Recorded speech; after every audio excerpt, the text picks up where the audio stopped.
Thanks for your company this afternoon. Coming up, I am joined by the Climate and Energy Minister, Chris Bowen. Our interview a bit later on the program. First, though, our Political Editor, Andrew Clennell, with me here in the studio. And it is all about energy once again, Andrew, after that unprecedented intervention in the market.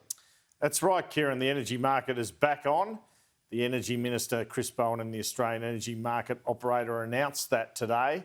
That's from 4 a.m. tomorrow if nothing goes untoward with generators tonight.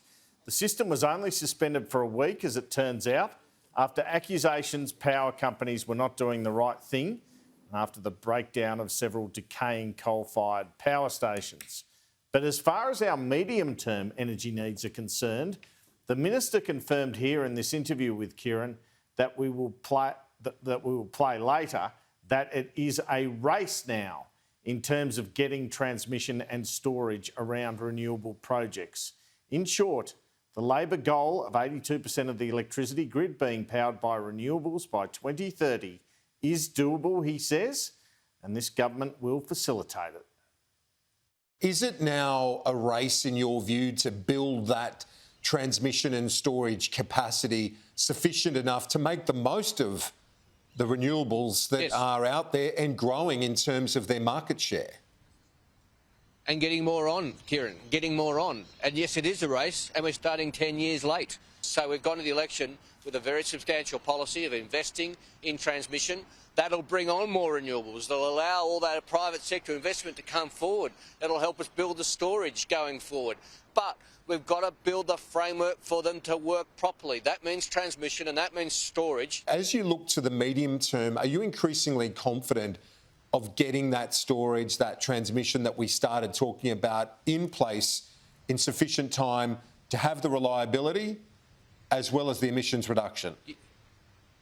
Yeah, I am, Kieran, because everybody's ready to go.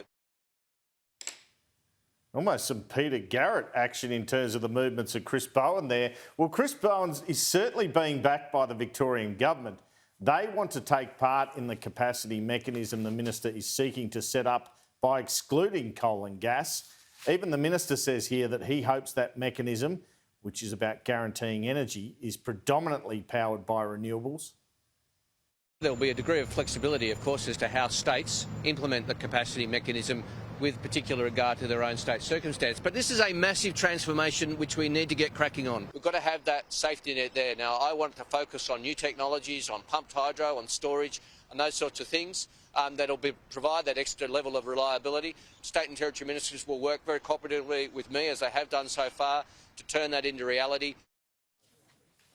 Prime Minister Anthony Albanese today echoed some of these remarks in Tasmania. The PM is unequivocal here, saying the answer is renewable energy going forward. And he calls former Energy Minister Angus Taylor the minister for talking nonsense, his words not mine, for his failure to generate enough energy projects. The future is renewables. Put together a plan. What I can't do is give you a fantasy. And seriously, the Australian people aren't idiots. They know that the sort of nonsense that we've seen in terms of, a bit of paper, people can talk nonsense. That's what Angus Taylor did. He was the minister for talking nonsense. The fact the former government had not done much with its underwriting new generations investment, or UNGI projects, I first highlighted in interviewing Angus Taylor on Sunday. In 2018, you set up this thing called Underwriting New Generation Investments, UNGI. Did you fund a single project from that? We have funded the Kurri Kurri gas generator. We've funded Snowy 2. We've been working with Energy Australia, I just mentioned, Tallawarra, which is happening. That's 4 years ago. We're working. Built anything out? They are all of those projects are proceeding. All of those projects are proceeding. Pretty slow burn though. Well, you can't do these overnight. Now, this federal government, in its pronouncements today, is acting in the knowledge there are several renewables projects ready to go that just have to be hooked up to the grid, Kieran.